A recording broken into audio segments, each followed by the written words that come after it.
I feel incredibly inspired after our last episode. Yeah, I still feel a little bit shell-shocked. I think this one needs to be a little bit shorter and a little bit more on point because I still got so much whirring around in my head from that. So our brains are full of information. Yeah.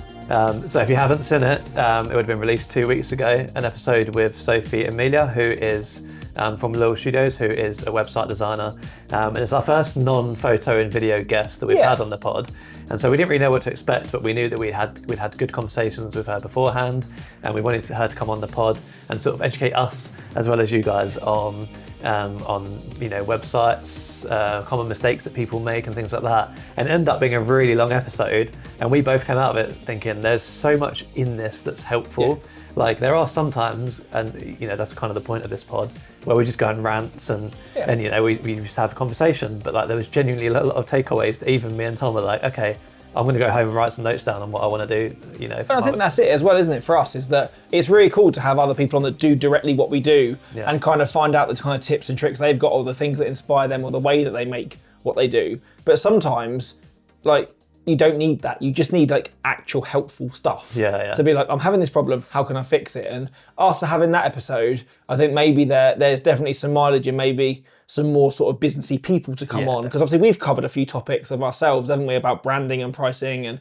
stuff like that, and tried to kind of impart our knowledge on it. Yeah. But one of the biggest takeaways I think from that is we're not experts in that field. Like we charge what we charge, or we profess to our clients that we are the best option for their photo or their video because that's our jam. Yeah. Where to go and speak to someone who's actually a web designer, and then go like they're obviously the expert person to talk to about websites, not us. Yeah. So I think that there was loads in there, and even just kind of some little bits that we can do. Had some apps and stuff as well, like to actually use the help. It's one of those where it's like, well, actually, you think you've designed your website well, but actually, I'm the professional, and this is what I would think about it. And to be fair, she's super humble and super kind, and like she's really nice about our websites, and we both designed our own ones. Yeah. But at the same time, there's a lot in there to help you if you've designed your own website, or maybe to win you round if you're thinking about getting it designed, isn't there? So yeah, I think if you're on the fence as well about, or you were at that stage where you're looking at a complete rebrand or a new website, hopefully if you listen to that episode, it will show that because Sophie is a show ambassador and builds websites, most of the work that she does is with wedding suppliers. Yeah. So to go and find someone who's not only a dedicated web designer, but also someone which is hugely passionate and knowledgeable about our industry, you kind of get the best of both worlds. Yeah. You get someone that knows what we do, but also is an expert in web design. Yeah. And I think that's hard to find. I don't think you'd find somebody else out there maybe that has got, or has done as much with the wedding industry as she has whilst being a website designer. Yeah. There's definitely mileage in looking at other industry professionals that aren't necessarily photographers and videographers. Which makes sense. Obviously, we met Sophie at the summit up in Glasgow, and I said, I know when we did the review of that episode, the breakout sessions with the industry kind of people were as useful, if not more useful to me sometimes than actually the film bit. Yeah. So if we can kind of have like little breakout sessions of the pod where we speak to those people away from photo and video, I think that would be a really nice kind of bit of variety, I think, to bring to the episodes that we do. So look out for that for future guests, because that could be something we consider.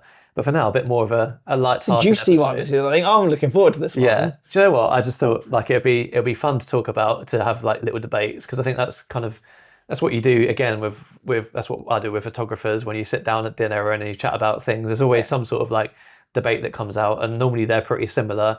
Like we'll get onto it, but whether you get fed on a wedding day and things like that. But also when I was shooting on Saturday, for some reason a few things came to mind that I was like, why do people do it like this? Or I don't think it should be done like this. And so I thought we would do an episode on sort of unpopular opinions, very opinionated things. Right? We know that these are subjective. These are not things that we believe everybody should be doing. And some of them are quite tongue-in-cheek as well, I think. When you look at it in the face of it, you could argue in the end that, what is the point of anything in what we do? Or there's no right or wrong really with the wedding at all. There's so much that you can do.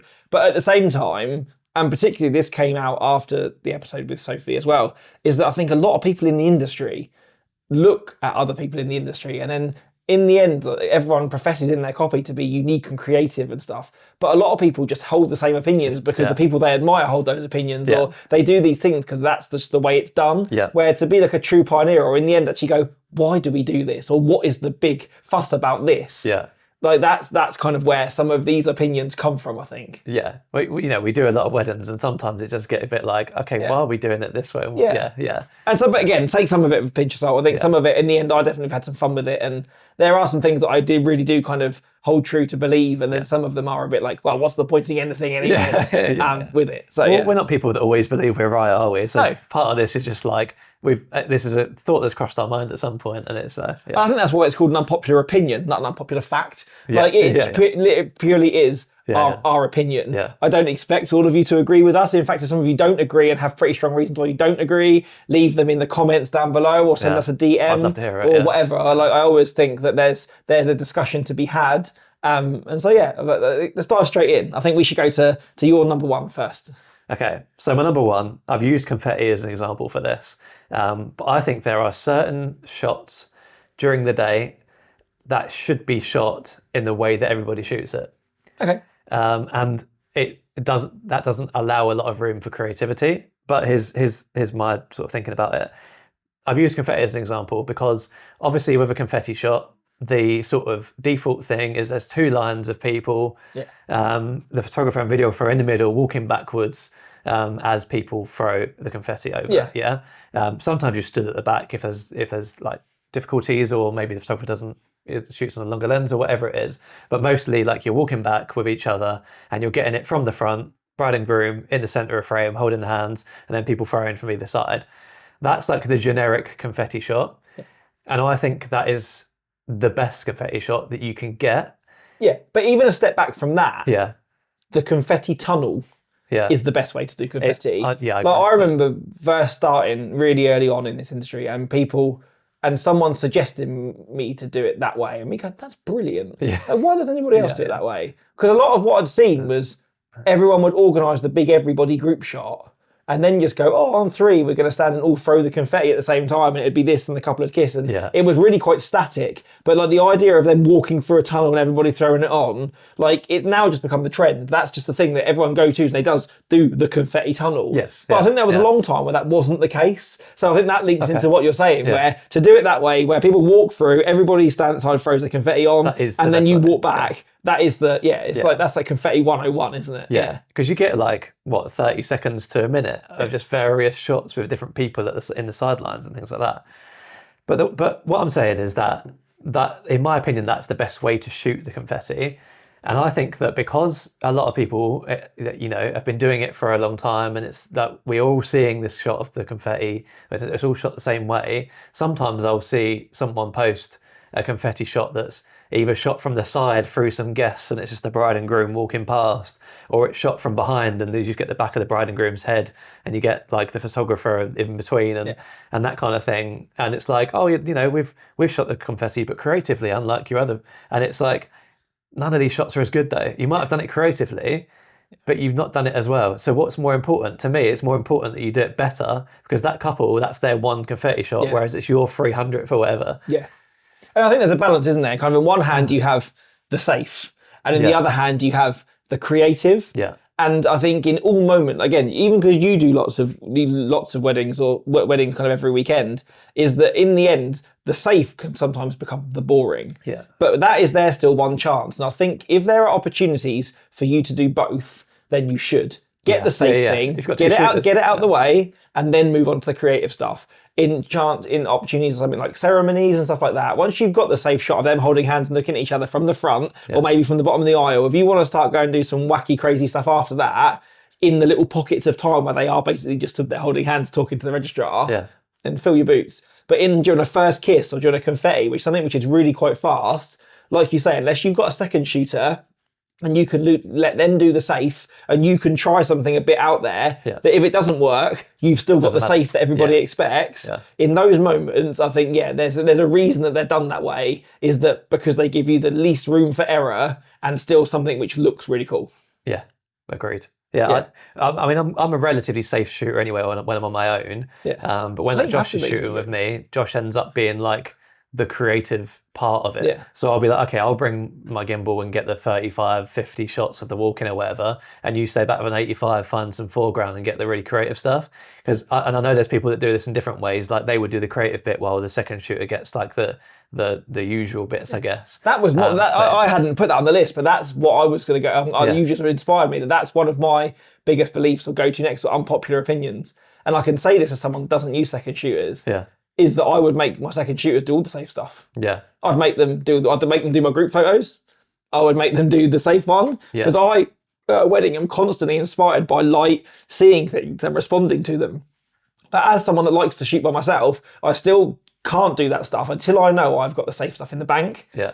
But I think it's so set. And even if it comes down to a money thing and a second shooter goes, well, I've only been paid to do this. Yeah. It's like, well, I'll pay you more. If it means that I can go to a wedding day and provide nothing but artistic creativity to my couple, knowing that the burden of doing that 8 or 10 group shots isn't down to me. Yeah. To do the safe first kiss shot, understand. the safe confetti shot. But a lot of the time, the safe shots are the most important ones to the couple. Like confetti, first kiss, first dance, that kind of thing. But do they look any different whether I shoot them or the second shooter shoots them? If I grade them up in my fashion and send it on the road, would they know? But if you got a second shooter and they failed to like do the first kiss shot in the way that you wanted or the couple wanted because you'd gone off and tried to do something creative, then is it not on you for getting the second shooter to do the important bit? Maybe. But they won't. Okay, then go the other way. If you're a duo shooter, then or I guess a second shooter, as long as you got someone that you trust or know your vision, that shot is the same. And I still think that when I've second shot for people and I've handed over my file and I've seen that they've posted stuff, and I go, that's definitely my photo because I remember taking it. But in their grade and the fact that it's a fairly safe shot of a couple walking down an aisle or a couple walking. So it doesn't really matter who shot it. Like it's only so creative you can be with something which is rinse and repeat, isn't there? I agree. Yeah. With couple stuff, though, I think that when I'm shooting couple stuff, I don't really have a checklist, but I have an idea of how I want it to look, and that's ingrained in me and my style and how I shoot things. So I would probably struggle to communicate how I'd want. I couldn't go to second shooter and be like, right, pick up a gimbal on my 28-70 and shoot the way I shoot, and then I'll go and do the creative bits because they'd be like, oh, shoot the way you shoot. What does that mean? Do you know what I mean? I know for photography it might be slightly different. But if you handed someone a camera with a 50mm and was like, stand there, when the couple get to you, walk backwards. Yeah, that's it. Yeah. But there's more to it than that. But is there? I don't know. On the basis, I don't know. Maybe I'll see it differently. I think of a first kiss, for example. Like if you stood like in your normal spot next to the registrar, boom, first kiss shot. As long as you get a photo of them kissing from that angle, that's the safe, isn't it? Yeah. I don't think it matters. Yeah. But that's where, and that's the first one. And that's why they're unpopular opinions, isn't it? Yeah. Like, I think to be able to go or think about what you seek joy from a wedding. Yeah, I like doing group photos, and I think that's one of the things that I've put in. And I might jump to that one next because it makes sense. Let's do that. But there's so much stuff that you could just go. That ability to make art or do something really creative, knowing that someone you confidently trust to just get the essentials is done. Yeah. It would free your mind to do that stuff. But yeah, that's the thing that I've put about group photos is that the whole debate around it. There's people that go, oh, I don't want to do any group photos. And then there's other people that go, oh, and they moan because the couple want loads of group photos. Yeah. And I don't think there's a balance. Or some people, it's almost ingrained in people now to hate group photos. Like I think in sort of the UK market anyway, even if you are editorial or you're whatever, they still only do the one with the chairs and the fancy one with the bridesmaids and that's it. Yeah. And take all the effort in that because that's what looks cool. Yeah. But then almost brush past the others and go, well, I'll spend ages doing these because these ones look sick, and then do the others. Like where it's for centuries that weddings have been happening is group photos have been a fundamental part of what we do. Yeah. And if you get a couple that turn around and go, we've got big families, these are important to us.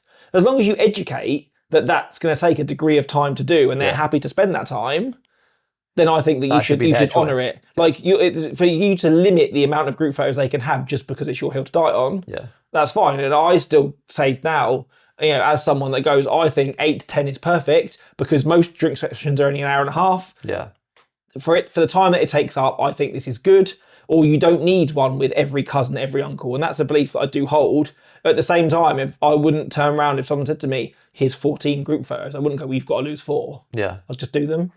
I heard a story about a photographer recently who the couple asked for no group shots.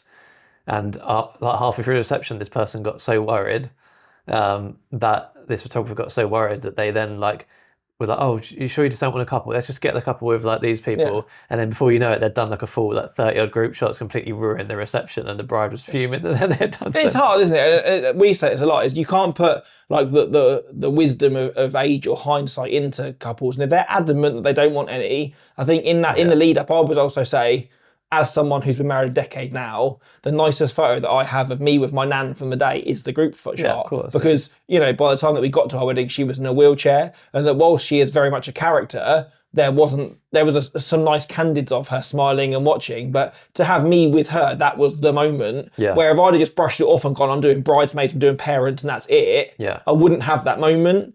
And so I think there is always a balance to be had. But if you look at like Indian weddings or Asian weddings, for the couple to be on the stage and there be a steady queue that they have a group photo with everybody that comes. In their weddings, that's normal when people accept it and go, oh, it's fine because it's their culture. But they think it's perfectly acceptable for a UK wedding to kick off and moan about the couple because they want 20 group photos. And it's like, there's no balance. It's like, you need to kind of believe what you believe and live by it. Don't just be led by the crowd of like, we're conditioned to hate group photos. So therefore, that if you're new and starting out, that's the trend to just do 8 or 10 and anybody else is a pain in the ass. It definitely is a trend. Like I obviously chat to a lot of photographers and it's like, oh, I've got to go to the group photos now. And it's like, like it is the boring part because there's not a lot of creativity in it, in my opinion. Like it is just line people up, shoot, and then go to the next one. But I think that's what it has to be. Is it valuable? Yes. That's all it has to be, isn't it? It is. Like but I know people that I think that spend ages doing detail shots. And it's like they will look at the photos of them with their family in just stood next to each other far more than they will look at the arty photo of their ring or the invite. They won't. Like it's cool for you and you'll post that more than you'll ever post group photos online,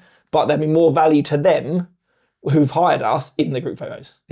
That's probably, again, like a sub one that I haven't put in is that like a lot of people spend far too long on those flat lays. And I get that there's a market for it, or people that may like them and ask for them, but you're missing so much. Like if you spend like half an hour on a flat lay during the morning. So that's just something that kind of, again, like it's a style and it's an opinion and you know, some photographers, couples will want that, but it's just and I do them again. There's someone that markets themselves as a documentary. If they save me the invite and I ask them to get all their stuff together, I still do a degree of it, but not to the point where I'm bringing a shoebox of ribbons with me and like, you know, I'm picking petals, asking the florist for set petals to lay them round and stuff like that. I saw a reel yesterday of like somewhere where they were putting like dry ice behind it or like lighting alcohol so the ring shot had flames behind it and stuff, and it's like. Why? Exactly. Why? Because is that the shot they're really going to appreciate? Like that shot with the dry ice and the alcohol with the rings or whatever, it's going to take you the longest to do, but the one they're going to keep replaying is the one of her hugging Nan or something. And then that's it. You've done nothing like towards that. So I think that's it. That's my hired for that style. So exactly. And again, and I'm having fun with this. It's the whole thing's like a roast on the wedding industry. But I think it's some of those things that we do think, or I think. And again, I'm sure we'll touch back on the end, but a lot of it is, I think, it's so easy, or even like in the way that social media conditioned you as to what you should be taking and how your images look. I think there's those certain core beliefs that feel that people should hold because everybody else does, where you shouldn't. Like, look at the basis of what's important to you and your brand or what you want. And again, I will do what my couples want, but I would never say to somebody, oh, that's, you know, if they handed me 50 group photos, it's fine, but you need to realise this is the implication of that. But I don't think I'd get to the point where I would flat out refuse to do them. I don't think I would. No, I agree. I think they're valuable. But not every wedding tradition is. And that's my next one, which is wedding traditions ruin weddings. And now this is definitely a roast on the actual on weddings themselves. But look, I think there are a lot of things that are done in certain ways that are just not the right way to do it. There's a few things that maybe a bit too far for people. So I personally believe that the Americans do weddings, or at least the morning of the wedding, the early wedding, the better way. So essentially, I guess what most of them do is they will get ready, then they'll do a first look with just the bride and groom together. So they will get to see each other the first time, like have a chat, that kind of thing. And me and my wife did that at our wedding, and it was amazing. It wasn't bad luck. It was, do you know what I mean? Nobody died. And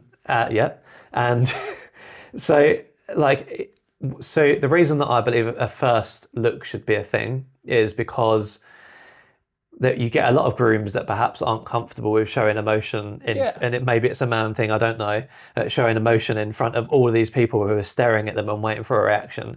Everyone he's greeted on that morning has said, oh, do you think you'll cry? And all this lot. And he's just not like, he's at that point, he's watching her walk down the aisle and he's going, everyone's expecting me to cry, and he's like holding it in. But if you do a first look, it's just them two on their own.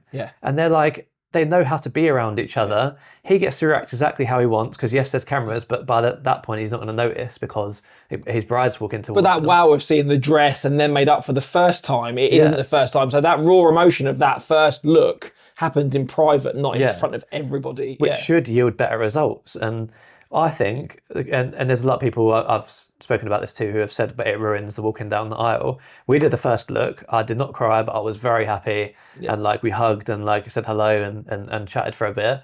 And then she walked down the aisle and I still cried when she walked down the aisle, even though I'd seen her 5 minutes before. But there's something about that moment that I think it's different. The music. It's like that, like it's built to be a natural like crescendo, isn't it? Where you kind of, you watch the bridesmaids come and it's built up and you feel those eyes on you. And so I think the moment kind of takes you along. It's not, but do you think that you would have felt differently, like more nervous or more apprehensive if you hadn't had the first look?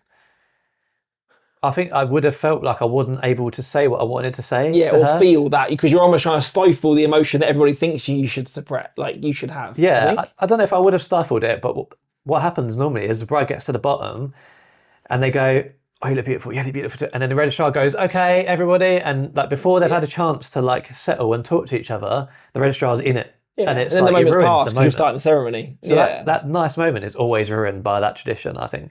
And then there's also the fact that obviously group shots, which was just spoken about, are done during reception drinks, whereas a lot of American weddings, they'll do them before the ceremony. Correct me if I'm wrong, I know there's a couple of listeners in the States, but correct me if I'm wrong, but the group shots are done then before the ceremony, so that afterwards... mainly bridal party ones, I think, isn't it? Because parents are around. Maybe parents, and then so during the cocktail hour, you just relaxing.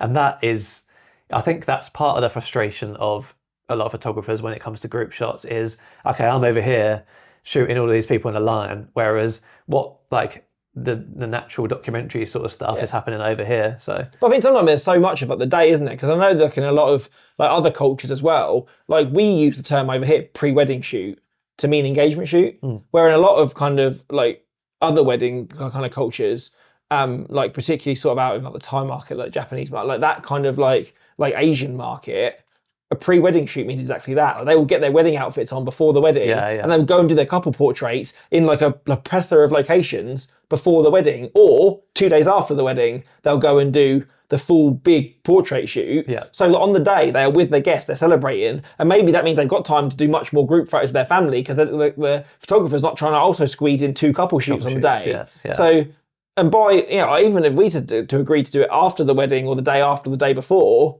to have no portraits to do on a wedding day and just do the moments. Sometimes there's couples that want that, take a step out and do it, or the magic of the day. But is that just because we're conditioned to do it? Like, or I think there's so much pressure of tradition from families, or people expect people to do it that way. Or even sometimes as suppliers, I find it guilty. Like maybe my questionnaire asks now if there's going to be a cake cut, because often there's not. Is there going to be a first dance? Because often there's not. But there's still so much of you think, okay, I've been to this venue before, the wedding's going to run this way. And I'd love to kind of get to a point in society where you go to every final wedding meeting going, so what are you doing?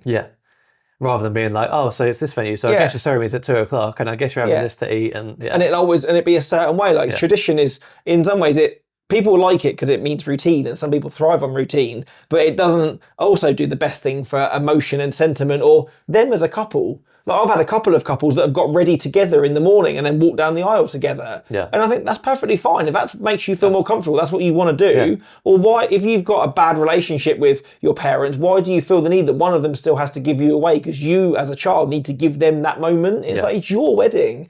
I think tradition is comfort, and comfort is the opposite of progression. That's the way I see it. Comfort is great, but comfort is not progression.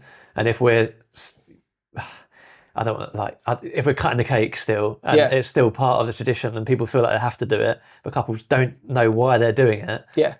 To me, yes, still have a cake, but cutting it just seems like a stupid tradition. It's all of it, isn't it? Like if you go back into it, I'm not going to start to like spout history at you, but like so starting in 90. like the idea of like all of the things are steeped in tradition, aren't they? Yeah. Like, and I always find it still kind of a little bit cringy now, where you get like the registrar in certain counties that will explain to you why the groom has to stand on this side to keep his sword arm free to defend his wife's honour. Where half the time I think the bride's far more capable of defending her own honour than the groom is anyway. And I kind of think, come on, like it's 2025, you know, it doesn't need to happen. Or like the idea of like in medieval times that brides would carry flowers is because they only used a bath annually, and so it made them smell nice on their wedding day carrying a posy of fresh flowers. Yeah. Whereas like most of my brides have awesome perfume and have showered the morning of their wedding, so they don't need to carry flowers to smell nice. They do it because it's traditional. Yeah, I like them. I love a good bouquet. I think it's colourful. I think it's whatever. Sure. And all of those things. But people you don't have to. Like if you actually go, if you like again, like if you had no prior knowledge of like history and the idea of like all we need to do to make this marriage happen is to sign that paperwork and say like one certain set of vows, but everything else is fair game. Yeah, and everyone was encouraged for it to be that way. Yeah. Weddings would be so much like, well, just different, I think. But I think it's a combination of tradition and suppliers just being so, not I wouldn't say stuck in their ways, because I think that's a bit harsh, but like you get, so having like gone through the process a little bit, we had a meeting with a wedding venue and we were like, oh, we'd like this for dinner. And they went, no, you don't have that on weddings. Yeah. It's like, but it's a wedding, it's our wedding, it's our day, so how comes we don't have it? Yeah. No, that's not how you do it on wedding days. Oh, right. No, that's how you don't do it on wedding days. Yeah. So you got, firstly, you've got the couples going to the venues, and the venues going, okay, you get this, this, this, and this, and this time you'll be doing this time you'll be doing this. Then you book a photographer who goes, okay, well, the best way to do it is confetti tunnel, and then the best way times to do groups is here this time, and then the best things, and then you book your other suppliers who go, oh yeah, the best place to put flowers is it, and then so you end up with that templated wedding with all of the people. I agree. Some people like that because they just want to have that nice kind of more out the box wedding, and then there are couples out there which do throw all traditions out their wedding and have a real wedding on their terms.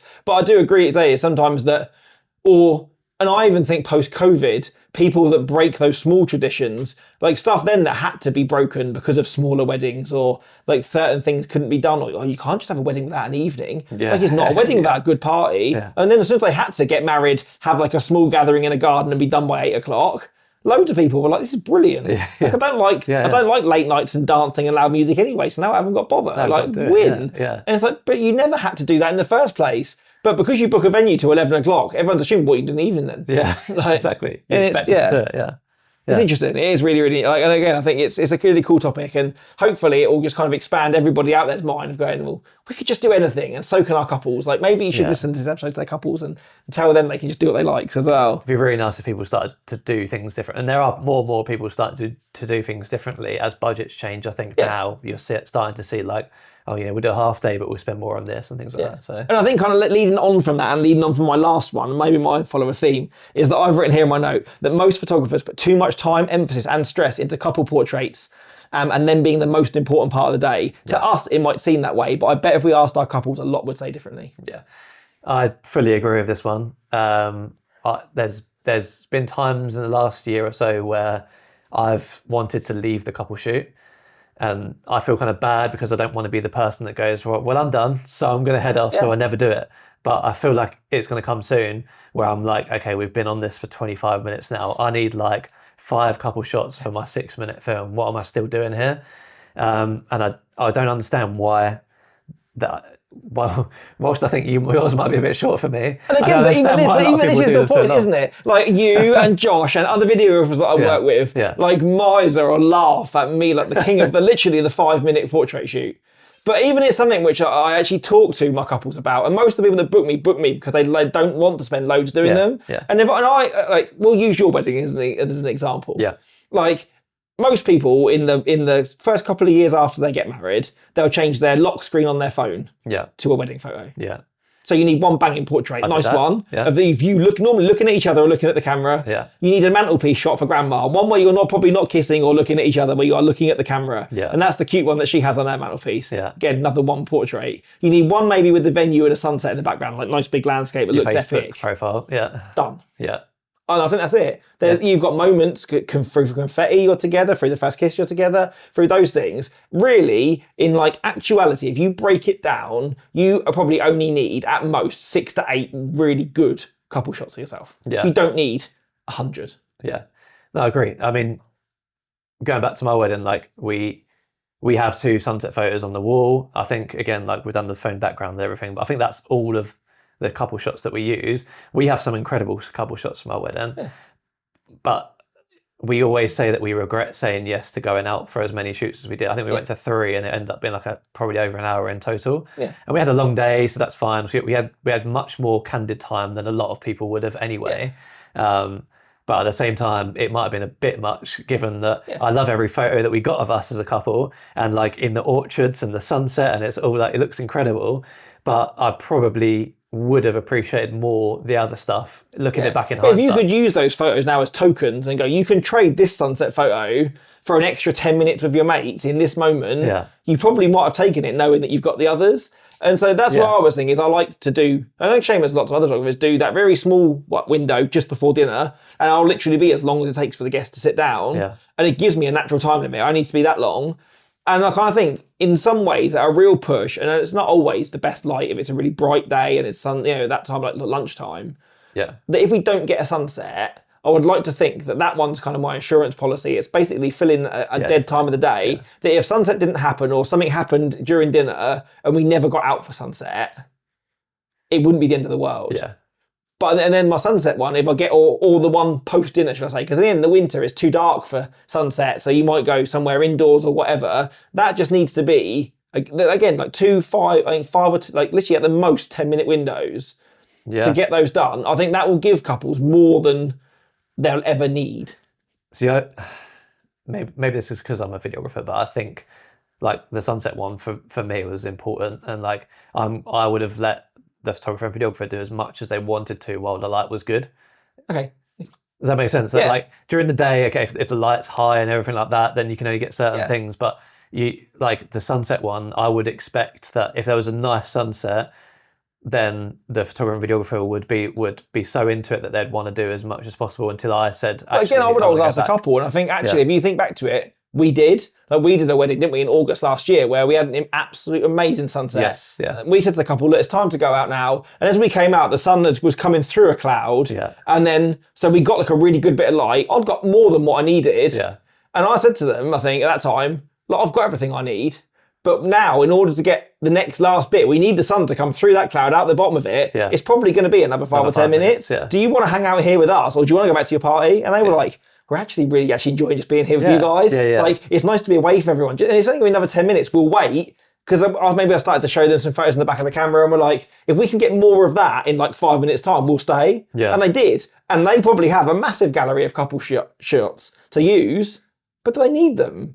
But we gave them that choice. So that was on them. It's not me going, we need to stay out for the next half an hour to rinse this sunset for everything that it's worth. But them two in particular, and probably other couples as well, I know that that will be a core memory from their wedding. Because part of it comes down to me and you and our style. Like that whole, however many, maybe 20 minutes we were probably out there for, the whole 20 minutes wasn't just us two pointing the camera at them and asking them to do stuff.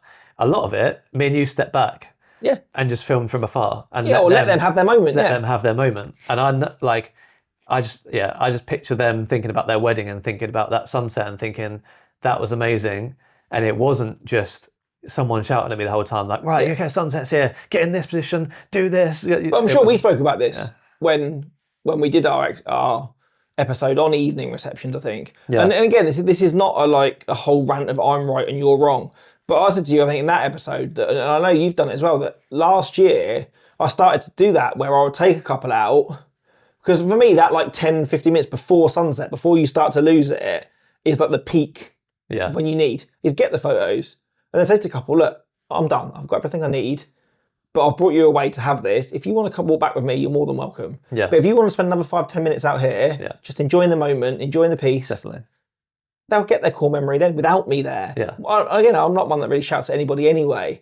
But to leave them, you've helped them facilitate, because they wouldn't have just walked off to the sunset without you. No. You've almost allowed them again to their guests, go, oh, we need to go for Permission photos, to have a moment. and almost used you as an excuse to go out for the sunset. Yeah. But if they stay out there for another 5-10 minutes and then just wander back in their own time, Yeah. they get their core memory, but it still all hasn't felt like a photo shoot. Yeah. I don't think maybe it felt like a photo shoot for them anyway. I think it's how you make it in feel. the expression of Ashley and Ryan, I think that we did the wedding for, definitely not so. They were having loads of fun with us. And then again, we gave them an option and they chose to stay with us and have fun because we're just such impeccable company. But at the same time, I think the fact that we did say, we've got everything we need, there's more than enough here. Yeah. Do you want more? Yeah. You gave them that decision to make. Wherever you're a couple that were like, do you know what, I can hear the song that's playing. I'd really love to be on the dance floor with my bridesmaids. And you're like, 5 more minutes actually, because the sunset's going to come. So you wait there. So you'll I can get my photo. want this sunset, but do you? They want what they want right now. They want what they want. Agreed. But yeah, when we work together, like your couple shoots are notoriously fast. So, but you sort of, and you're probably you're the only photographer that does this potentially, is beginning of a couple shoot, you go, Chris, what do you want? Yeah. And you let me crack on. Yeah. And that is, it always puts me a bit off because I'm like, I've never been asked this before. But you do that. So you say, oh, Chris, what do you want? And I'll just like shoot around you and shoot what you get sort of thing. Possibly because I'm a bit more picky with what I do in my couple shoots. But this leads me sort of on to the next point, which is, I don't know if I 100% believe, but just to play devil's advocate and sort of like, it's that sort of thing of balancing it out, is that I think that for a lot of setup moments, whether it's like couple shoot, bridesmaids toasting in the morning, that kind of thing, I think that the videographer should be the first to direct. Yeah. And the reason I think that is because Adam mentioned it in the episode that we had a few weeks ago, in like things that you wish photographers would do. And one of them was, okay, when the photographers finish doing their pose, what their natural thing is, and this is completely fine because it's just like you get in the flow, right, is to be like, okay, on to the next spot. And as a videographer, you're like, oh, hang on. At that point, their mind is like, oh, it's a photo shoot, isn't it? Because now we're having to go back in and do the same thing. Whereas I think if you did it the other way around, it would be easier because you'd get them in position, then you'd get them just to have a chat and be natural and do the video and laughing, and which stuff that you might be harder to capture on photo and get all of that. And then you'd be like, okay, now can we quickly get the photo before we move on to the next spot, and then get the photo of like whatever it is, whether it's a dip or just like looking at the camera and getting the one for the mantelpiece or whatever. Then you move on to the next location. So you haven't interrupted a natural it doesn't feel like, they're not going back. It's, the videographer needs this from us. Yeah. It feels much more, again, part of it, rather than they're having to go back and redo something. But I agree that, and I'll admit I wasn't always that way, and I think it's only from working with videographers more, knowing that if anything, to get natural couple shots of a couple looking at each other doing whatever is far easier if I'm not directing them. But sometimes if you leave them to do nothing, they just got to stand and don't really know what to do. Where almost you're kind of giving them some guidance to go, I'd kind of need you to do this or to do that. It feels more natural because they're in the throes of movement anyway. It's not more of a, turn to each other. It doesn't feel so static.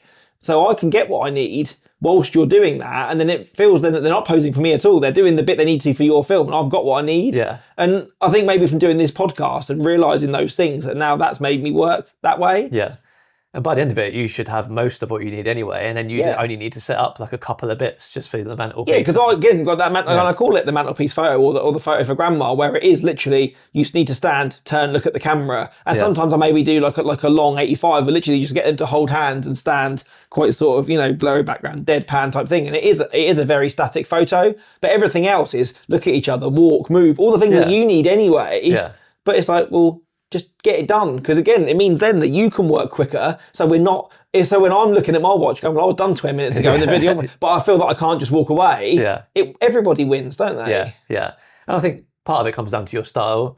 Is that I notice when you go to weddings on your own and you post the previews afterwards, the couple is always like moving in some way or walking in some way or laughing, and that is your style. Whereas like I'll work with a lot of photographers who are like, okay, stand here, you're going to do a dip and you're going to hold that for 5 seconds.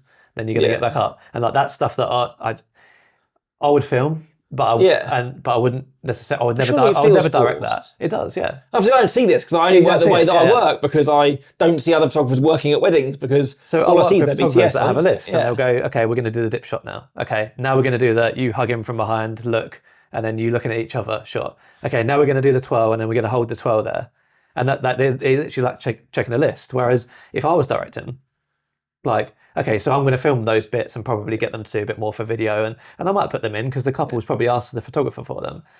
But for us, it's more like there's not a list. It's okay, how do these couples gel off of each other, right? Again, can I add another list? The twirl for photo, don't get it. The dip, I get. Dip looks cool. If you can do it properly and you get a good dip, makes a great photo.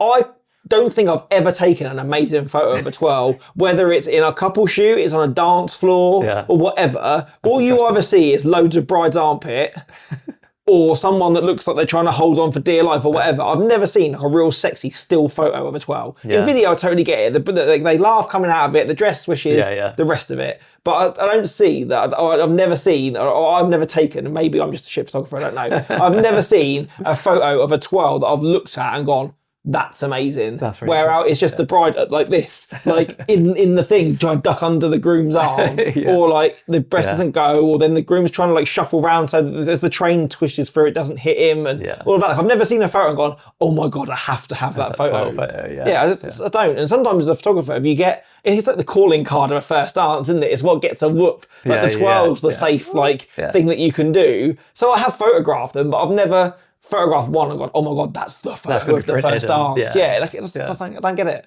If you're a photographer out there and have all the secret sauce as to how to take the sexiest 12 photo going, then please tell me. But I don't know it. But yeah, that's one I thought I'd bring up. And don't get me wrong, I know there's a lot of videographers listening right now being, don't give me responsibility to direct a couple shoot, and that's fair play. But I just think that it's easier to create something that's a natural moment and then take the photo at the end of it than it is to take all the photos and then be like, now be natural, because it just doesn't. I think the way that it's come about is purely through history. Photographers were there first, so they think it's their right to do it. Where it should be a combination. And I know this is something we've touched on in other pods, where last year, or maybe a couple of years ago, you were found that you were, say, you're slightly more storytelling. You were working with a lot more editorial photographers. So if they've got a lot more editorial wants than you haven't as a videographer, then they should lead. But when I go to a wedding and I've got a videographer that has got set things they need to get, and I don't really, you should both go to it as equals to have a conversation and go, what do you need? What do you need? And then make your plan of attack from that. Because if you then have got a videographer which is purely fly on the wall, and the photographer rocks up and goes, you're right, mate, you can direct him. And you go, well, I don't really direct him. No one's going to win in that scenario. But then I'm turning up going, well, I don't really pose people. And the videographer goes, well, I was banking on you to pose them because I don't pose people. Like, it's hard, isn't it? You get that. Again, you should both come to it as absolute equals and say, well, I actually really need this. And then go, well, you crack on then, because I can get what I need. And then it just, that's my opinion. Whereas, like you say, because history dictates it, and look, this is not an insult to photographers at all. I just believe that moments would play out better this way. But when, generally when I turn up to a wedding, the photographer will go, okay, so I'm going to take the couple out of this time. And then I'm going to do this. We're going to take the couple out. And like the language used is still very much like, okay, so my couple shoot's going to be at this point, or not all the time, but it's still like there's still that element of, okay, it's the photo shoot and not like our thing. I don't know. But again, I think that's something else. And I worked with a content creator for the first time this year, and whether he liked it or not, that's it. As soon as someone gets, kind of, as long as they're on side or willing to have that conversation and play with you, I think as soon as, whether you've met for the first time on the day or you're people like me and you that shoot together, shot together fairly often, you don't become a us and them. You become a we from the second you begin. And if you're not in that wedding together from the beginning with purely the couple's best interests at heart, you're just making the day difficult for yourself for no reason. And I always try and turn up, be friendly, and go, okay, so how are we going to do this? Not you tell me how you want to play it and I'll tell you how I want to play it and then we'll argue about it. It's like... same, And again, working with that content creator for the first time, knowing, as I do, that he is there with his gimbal with an iPhone on it, that he naturally, at some point, he's going to need to get closer than me, because even the 3x zoom on his camera still is not as much as the 85 that I've got on my right hip. So if there's places where he has to get there to physically get his frame, then I'm going to have to take a step back and shoot alongside him to make that work for both of us. But if I say to him, look, I don't mind you being that close, but can you just be sort of off to one side so you give me some clearance? If you stand front and center, you've got your shot, but you've ruined mine. Where we both stand at 10 and 2, we've both got win. It doesn't matter how close you are. But because we had that conversation, you're always thinking about the couple, but both trying to think of what we need. And as long as each person's willing to give a little bit, it works, doesn't it? I find that makes me more creative when there's like some sort of symmetry in a shot and the photographer stood right in the middle and I'm like, well, I can't get this because they're stood in the middle. So I'm going to go find some other angle to shoot it at. And that's made me like semi-hate symmetry. So whenever I see symmetry now, I deliberately avoid it because I'm like, I don't want it because that means I've got to step in and be like, no, I'm going to get my shot after you. So, and if it's not dead symmetrical. But also, if you also like the idea of that, I have no idea what number episode it is, but we did a whole episode on limitations, didn't we? Yes, we did. On how the joy of having limitations can actually make you more creative. Like ages ago. It does. I don't know when it was, but have a look through the list, and if you see something that says limitations, it's that episode. That's that one. But yeah, that's a really good episode that dives into that point, I think, quite a lot, and how sometimes I enjoy the limitations of a day, the venue, or the other suppliers that you're working with to force you to make something unique. That was a good one. And there was an episode where we spoke about limitations like in gear as well, when we spoke about how like the 28-70 lens that I've got and that kind of thing is actually maybe primes limit you in a way that makes you more creative. And I think that one of my opinions is that gear minimalism is toxic. And I say this because what made me think of it was a few weeks ago I listened to a podcast and there was a videographer on this podcast, and this videographer was asked what gear they use, and they apologized for liking gear and using too much gear. And in my head, I was like, we've got to a point now where people are feeling embarrassed because they like to buy cameras. Because it's cool to be the 50mm guy. Yeah. Because 100%. It's cool to be like, oh yeah, look, I'm doing everything on 2 cameras and 2 lenses and that's it. And gear isn't everything. It's education and all this lot. I think it's like, for those that need to hear it, I think it's perfectly acceptable to have gear acquisition syndrome as long as it's not like affecting your personal life.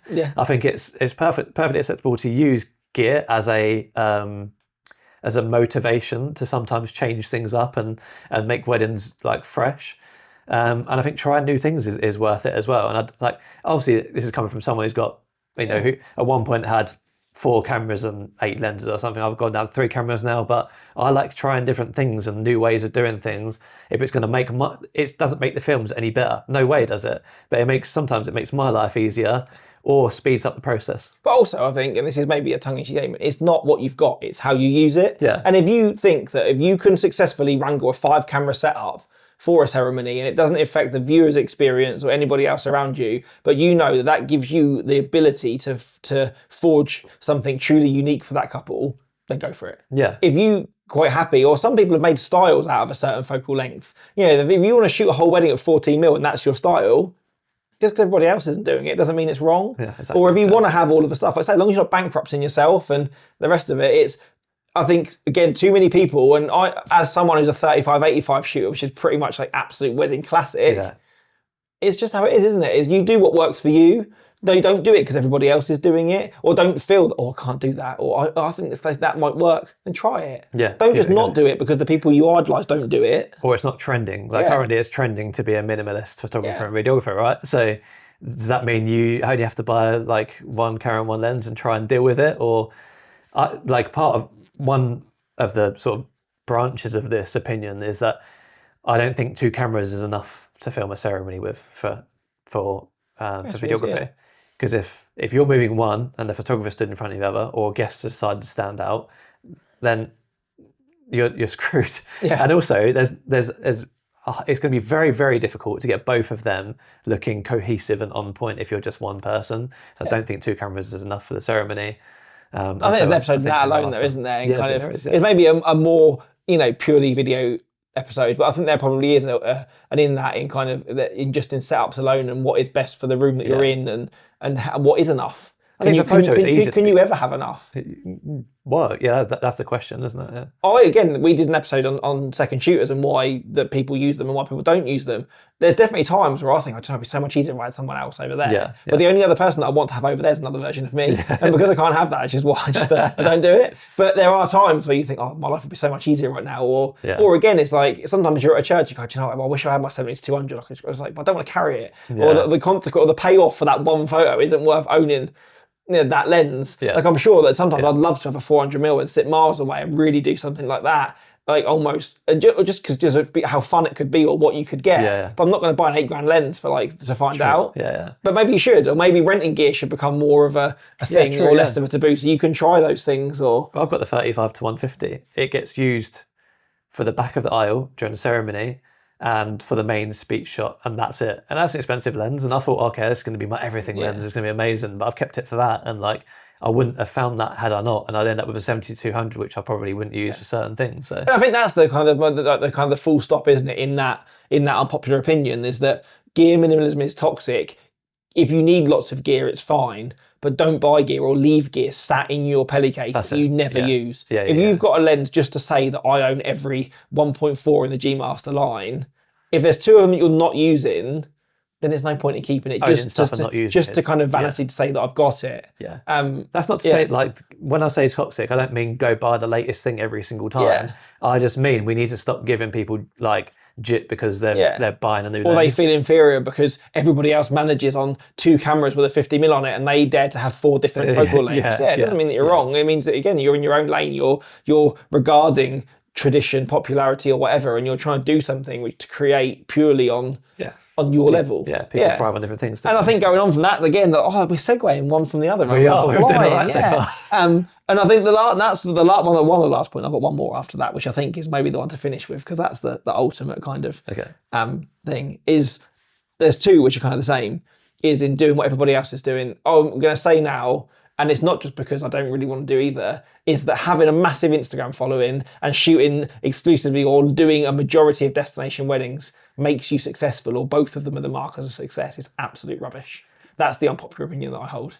I know some of the people that I speak to that have that never bothered to post on Instagram or doing their own thing, and just because they're doing their own thing and you don't see it on Instagram, it doesn't mean that they're making a lot of cash, shooting a lot of weddings and living a very happy life. So don't think that if you're starting out in this industry that just getting followers by any means necessary is a marker of success. I think, yes, it helps when couples are looking, they like to see a big number because it makes them feel valued and popular. But at the same time, just literally climbing or pushing stuff just to purely grow your Instagram following. And I think this kind of follows on, or was cemented even more in the episode we just did with Sophie, when we were talking about your website and it being the only thing you truly physically own and the rest of it. Like, if you put all of your eggs into growing a massive TikTok following, then it gets taken away because of your government, then what was the point? And if that's your only level of marketing that you've got, like, make sure that everything's rising at the same time. And some of the people that have got some of the biggest followings, most of the people that follow them are other photographers. So in terms of actually getting them booked, it's probably not that easy. Those 40,000 people aren't, 20,000 couples that they photographed and the bride and groom from every wedding follows them. It's not. And it's like, yes, I love the fact that other photographers follow me. I love that they say nice things about my work because it makes my ego feel happy that I'm doing a nice thing in my industry. But at the same time, those people are not putting money in my pockets and paying for my trips to Disney World. It's the couples who shoot their weddings. Definitely. And not all of them follow me. Not all of them are on Instagram. Social media is doing a strange thing for people's perception of what success means to them. Yes. And I think it's quite easy to go onto your stories and or posts and be like, oh, this videographer's in Italy again. Oh, he's flying around again. And then like you start to think, oh, maybe like that's such a cool life that he's flying to all these places. But then like I think I probably used to be like that 2 or 3 years ago. But then if you ask me what my definition of success is, my definition of a success is to earn enough money so that I can fly me and my wife like abroad somewhere and go on actual holiday where it doesn't involve working. And as long as I'm flying around different countries and leaving my wife at home and not spending time with her, that goes against all of my definitions of what success actually means. In the cheapest Airbnb you can find in that area, so that you're not spending loads of money on the job or the margin slim. And I think that's the other nights, and that brings you way on to kind of the second leg of that point. Because again, is that volume of destination weddings again is not the epitome, it's not the summit of our industry. Excuse me, I really do. Again, Tesco's meal deal, by the way, lime Pepsi is not the one when you've got an episode to record up. Yeah, you mentioned that, didn't we? It's not. And that's not from someone, and I'm sure there'll be plenty of people out there that go, well, you're just bitter because you can't get destination weddings.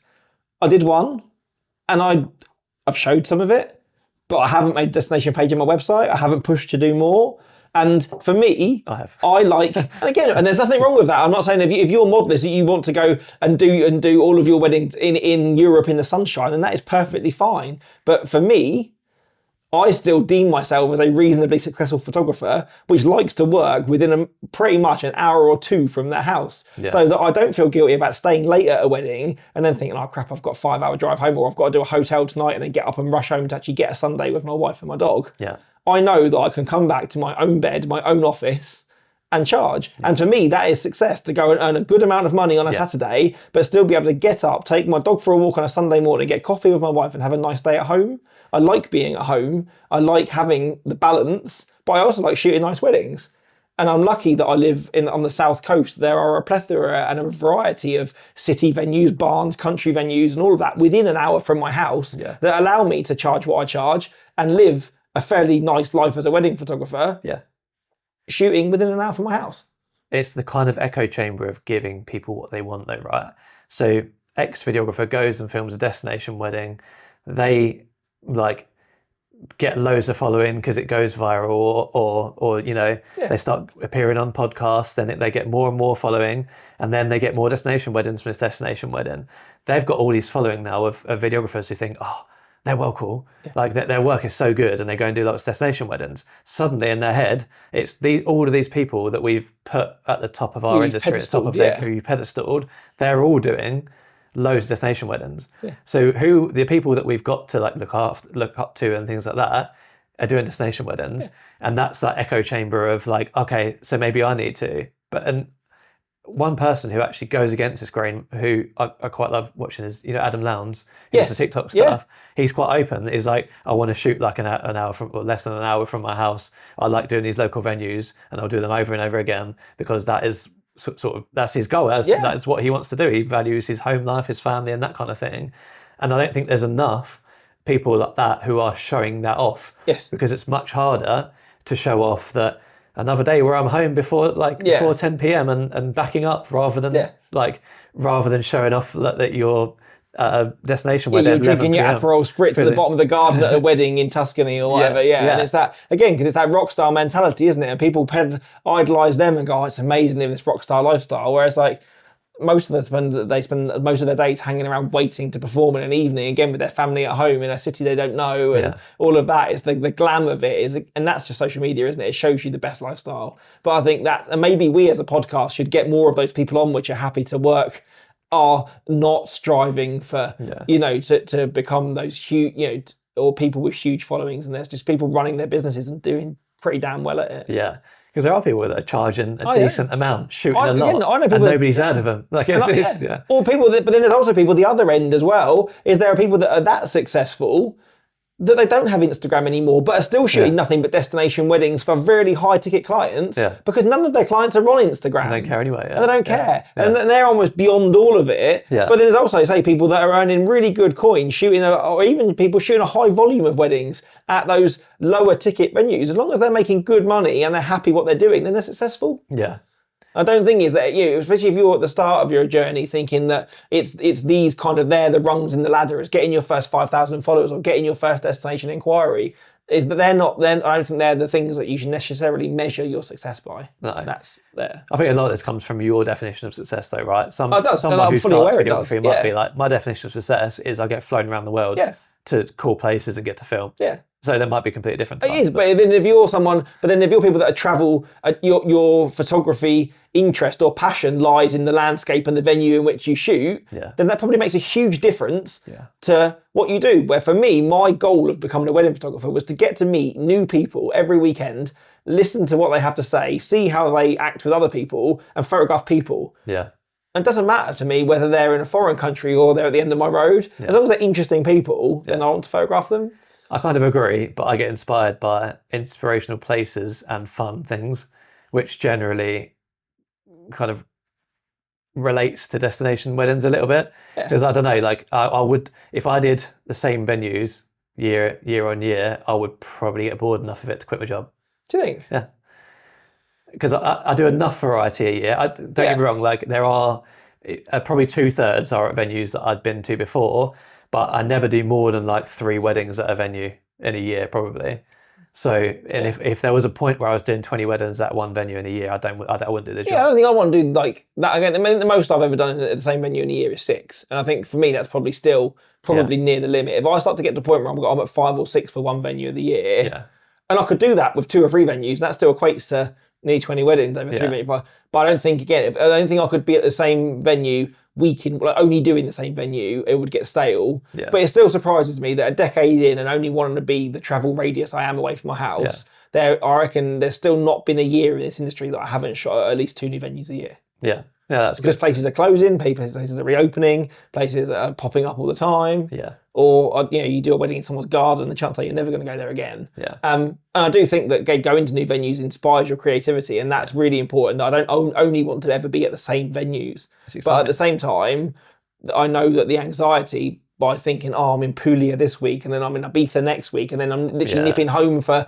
a Cotswolds jump number before jumping back out somewhere else again, like that would take the joy out of the job for me. I'd rather shoot 3 weddings at home in one weekend and have money to go on holiday for a week rather than and then go and enjoy that place for the landscape when I can take it on much more on my terms rather than it just being a destination for the wedding. Yeah. Because how much of the wider place do you actually get to see if you're kind of come in and out for the wedding? Yeah. Yeah. I mean, I've got the destination page and I'm doing a couple, but I think I would limit if I've got enough inquiries to destination weddings, which I don't, then I would definitely limit them to 2 or 3 a year, just for like that little bit of, okay, to split up the season, I'm going here to film this wedding. So yeah, and I really don't want this to come across as a negative bash on destination weddings, just because I don't particularly want to fill my calendar with them. If that is something that you do want to pursue, or that's where your passion lies, then embrace it wholeheartedly. But the main thing is still treat them as much as a business decision as any local wedding that you do. They still got to pay your bills and work for you. It's just, don't think that they're the pinnacle of success, or that if you're someone going, I'm not really sure destinations for me, don't think that you're inferior to the people that are doing them if you don't want to do them. I think that's what I want to say is if you want to do them and do them in your way, or that's what you got into this industry for, then that's really good for you. But they are not the level 100 marker of a wedding photographer. Yeah. Are you got any more? Small one, drone shots, pointless. And end of topic. I think that they're in the Venn diagram where there's the drone shot here, there's the venues that they work, like there's venues here, and there's a small bit in the middle with venues that drone shots actually work at. Yeah. And it is that small overlap in the middle.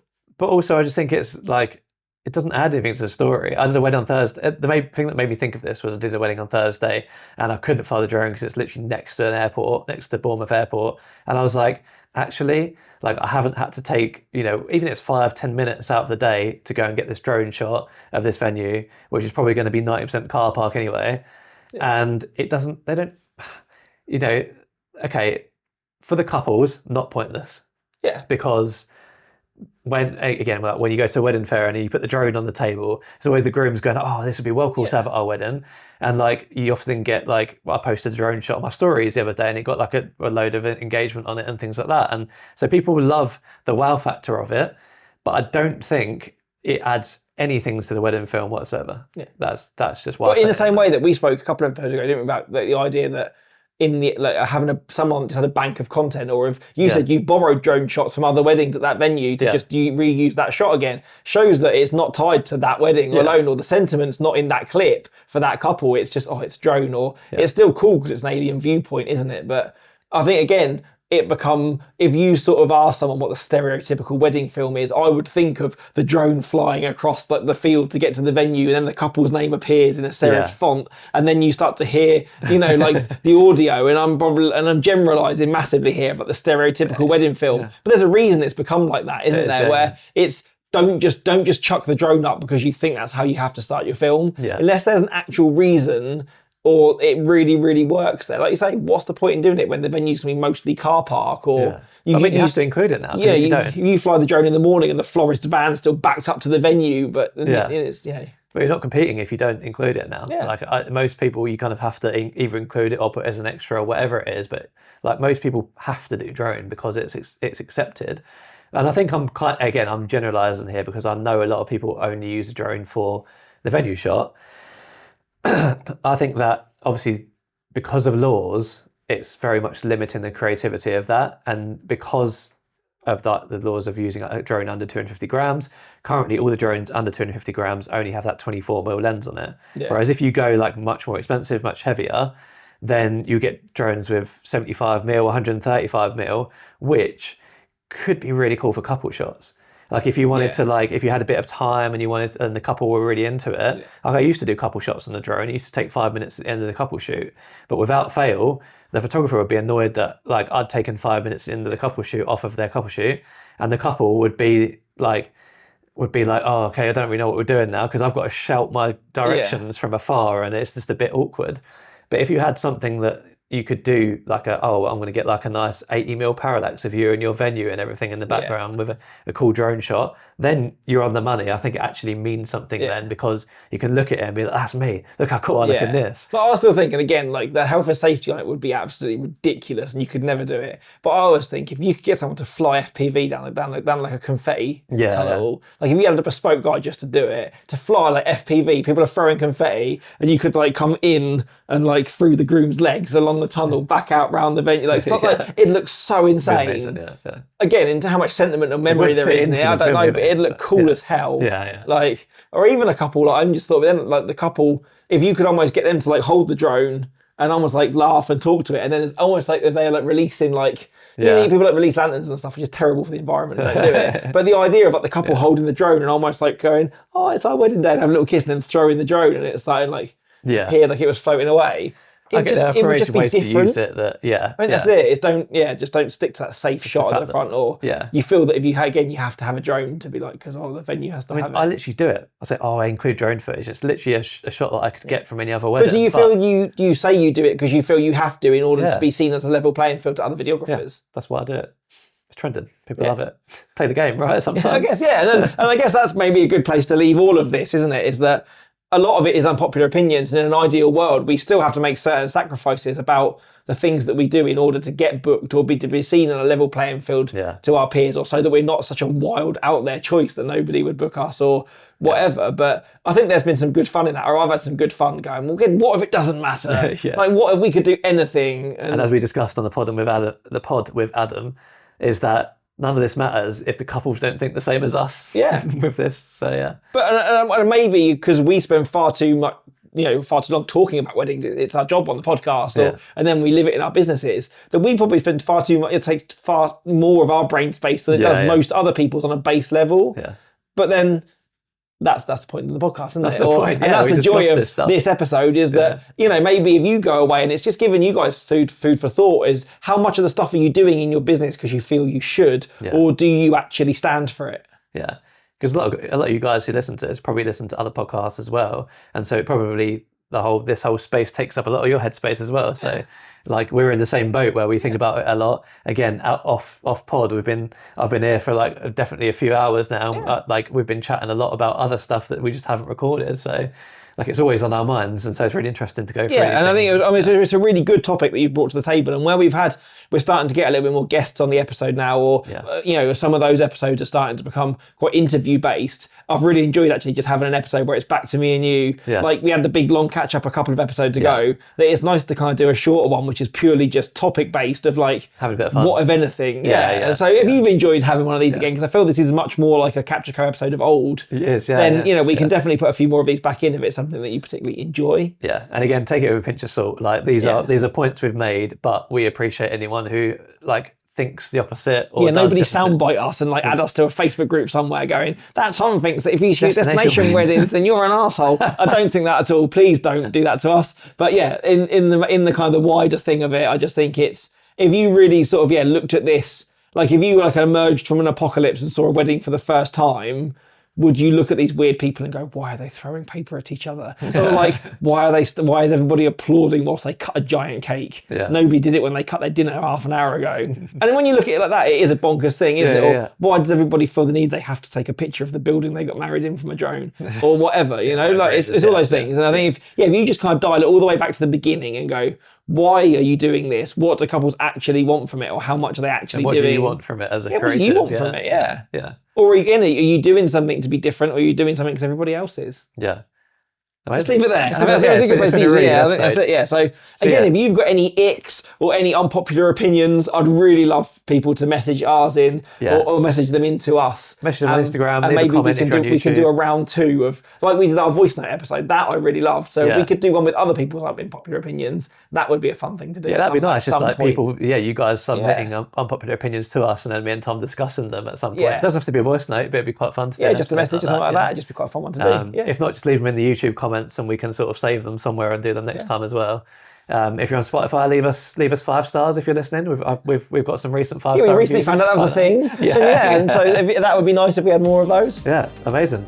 So we'll be back in 2 weeks. Thanks for watching. Thanks for listening. See you in the next one.